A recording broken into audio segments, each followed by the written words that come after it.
Oh, Castle Rock, I am sorry I'm not with you in person today. My mom is in her final days of living, and it is important to me that I am with her and present with her. And so I um, wanted to share a sermon with you today that's relevant to me in the middle of 2020 and all that's going on. And I thought it would be to you, for you too. So I just want to offer you these words about why the heck so much suffering? Why? Now, it's been a heck of a year, hasn't it? 2020. You just cannot make it up. And I wonder if you've been seeing some of the memes. If you're on social media, you may be seeing them. I have two brothers, and both of them are hilarious. And one of them has taken it upon himself to send daily text messages to my other brother, my mom, and me to just try to keep things light. And I wanted to share a couple of them with you today. So here it is, me being prepared for 2020, but the arrow going right through the armor. Oh my God, dear God, now what? Sharks in a wheat field? Reminds me of the movie Jaws. When life gives you lemons, make lemonade, but hey, look at the 2020 lemons. No dang juice. Scientists find 33 creatures living in a cave that was sealed off for 5 million years. Oh my God, not this year, man. Seal that cave back up and walk away. And then last one, oh look, here comes August. It's good to laugh sometimes because you just cannot make this year up. In all seriousness, though, it is really not an easy year. And I got a phone call about 4 weeks ago from a woman named Anne, who is new to Unitarian Universalism. And she said, Kelly, do you have time to Zoom chat? I had referred her to a congregation, and she loves her congregation, but she knows me, we're friends. And so she said, do you have time for a Zoom? Because I am really struggling with this year and all that's going on in it. And I have questions about how Unitarian Universalism makes meaning of it all. She went on to say, I grew up believing that certain things were true. And I'm not mad about my upbringing. I really am not. I'm just trying to reconstruct my belief system. But, I used to believe that God sent you suffering when you'd been bad or behaved poorly. So I might have thought back in the day that God sent this virus to punish me or punish the world, and maybe punish the world because of all of our climate ignorance and the devastation we've caused. I used to think that God sent us suffering to test us or so that we could get closer to him. I used to think that there was an evil force that got into people and possessed them. And she went on, she said, I just need to make sense. So do you have time to talk? She was asking all of this because intuitively she knew that as humans, we need a faith for all seasons, not just for the sunny ones. She knew intuitively that as human beings, and our most urgent question is, how do we hold suffering, brokenness, and injustice? How do we do it with wide open arms and eyes, and at the same time, greet every day with gladness? How do we stay hopeful? So Anne and I met by Zoom, and we started by sharing fragments of our stories. And she had some stories she wanted to talk about. She described how the suffering of the world today was affecting her in her bones and her blood and her memories. She recalled back in 1991 how Rodney King was beaten by police, and how she remembers exactly where she was when she watched that newscast of that brutality. And she said at the time she felt sick. She felt the pain in her stomach. She felt sick to her stomach, and here, 29 years later, she feels sick again over the murder of George Floyd and so much of the other racial violence and injustice. Here we are today with what feels like so little progress. Together we held those memories and all that suffering. We held it clumsily and tenderly not just our own suffering, but the collective suffering of racism and injustice and oppression. Now, she went on to talk about how her father had died of lung disease, and the memories of his struggle to breathe were conjured up as she heard stories of COVID-19 patients. She felt all that suffering in her chest, in her rib cage, and we held that gingerly, lovingly, reverently. And then we began to explore it all theologically. And I explained that no religion, including Unitarian Universalism, eliminates pain or loss. We just don't. So the two questions become, why do bad things happen? And how does Unitarian Universalism reduce our anguish and grief when they do? What's the good news? What's the good news of Unitarian Universalism? And I referred to one of my favorite authors who is a humanist, William Murray. And he's written a lot of books, but one of my favorites is called A Faith for All Seasons. And he wrote it because he kept hearing that UUism was a fair weather faith. Good when times are good, but not that helpful when times are bad. And he knew that that wasn't true, so he wanted to write about it. He reminds us that science and reason are a foundation of our faith, which makes us a naturalistic rather than a supernaturalistic faith in our understandings of the world, for most people, at least. In general, Unitarian Universalists don't think suffering is caused by a supernatural force like the cursing devil, or that pain is given to us by some supernatural God who has puppet strings in the sky, and certainly not as punishment for our sin.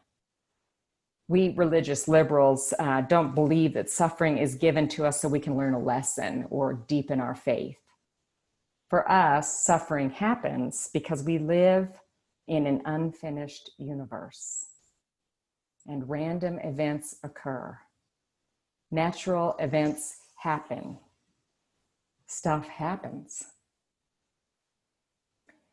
Bad things happen sometimes because of the biological interconnectedness of life.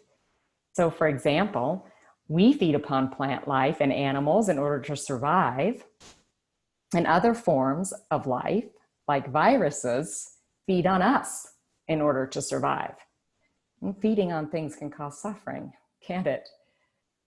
Because life is interrelated politically, economically, and emotionally, a tragedy can happen in one part of the world and repercussions are felt everywhere. Anne was following along. All of this was making sense, but she said, I don't know though, what about all this police brutality? So I suggested that as Unitarian Universalists, we think that all humans, all of us, are born with worth and dignity, that we're born sacred. But from evolutionary biology, we know that the instinct for self-preservation can lead to self-centeredness. We know that when our own self-interests collide with the interests of others, we tend to pursue our own first. Sometimes that, and most of the time, that leads to suffering on the part of others. And that self-centeredness can become so pronounced that it can lead to cruelty, brutality, murder, and it can lead to evil deeds, deeds that are evil.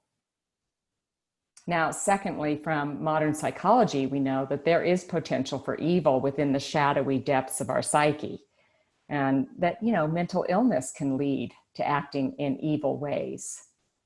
Our faith, thirdly, teaches that people have freedom, and sometimes they use that freedom to do good, and sometimes they do it to do evil. So are the police who have committed murder and brutality for all of these years inherently evil? We'd say no. We would say that they seem to have pursued their own self-interests over others, and they have certainly misused their freedom to do acts that are evil, that are not for the benefit of all.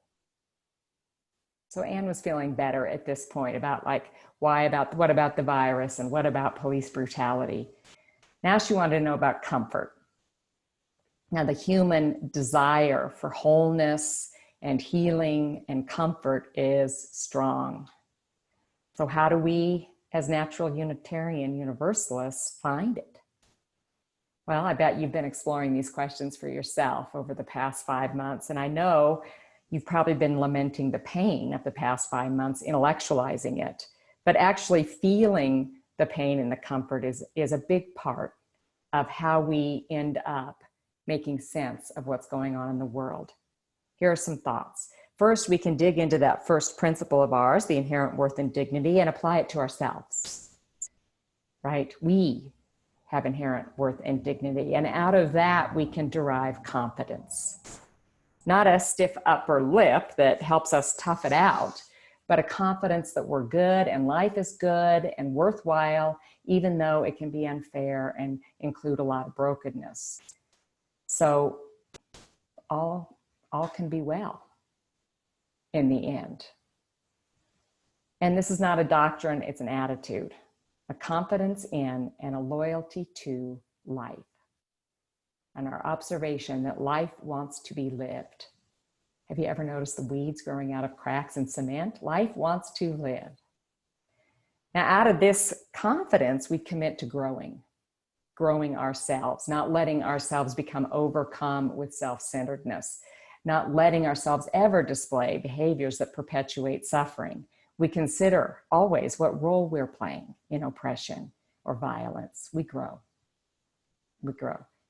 And next, we can turn to our seventh principle, this time for comfort. There is a unity that makes us one. And Einstein said that a religion of the future should be based on a religious sense arising from the experience of all things as a meaningful unity. So if we're connected scientifically, biologically, and we're susceptible to suffering because of that, we can also remember that we're not alone and that we can draw on all life that is ever renewing and obtain comfort from that. Now, my friend Anne wanted to know, are there any UUs who are theistic, and how would they view comfort in this sense? And I explained that Unitarian Universalists who are theists usually view God not as an interventional, omnipotent power that is the puppeteer of the world, but more as a creative power that resides in all things, including us. And this creative power energizes and pushes everything toward goodness, love, beauty, and truth. This power, this creative power, can energize people to overcome forces which cause pain and suffering. It learns and it grows as the universe unfolds. It's more like a verb than a noun. And the theists who view God in this way see themselves as a part of the whole, part of the universe and all people and all living things. And their meaning in their lives becomes how to work together in community to contribute to the whole, how to create more love, more goodness, more beauty and truth. And they seek to feel that creative power and magnetic force of life and love in their own lives. So Anne and I took a few moments to feel that. Having come out of a theistic kind of fundamentalist Christian church, she wasn't sure she wanted to give up on God altogether. So we just felt that, like this creative power holding us, comforting us. We imagined ourselves wrapped in a blanket of love, a big, big love. So we religious liberals then are typically comforted by having a confidence in the goodness of life and by tapping into the unity that makes us one. And as people of faith, we hold brokenness collectively, communally, theologically, in covenant with each other. In congregations, we care for each other.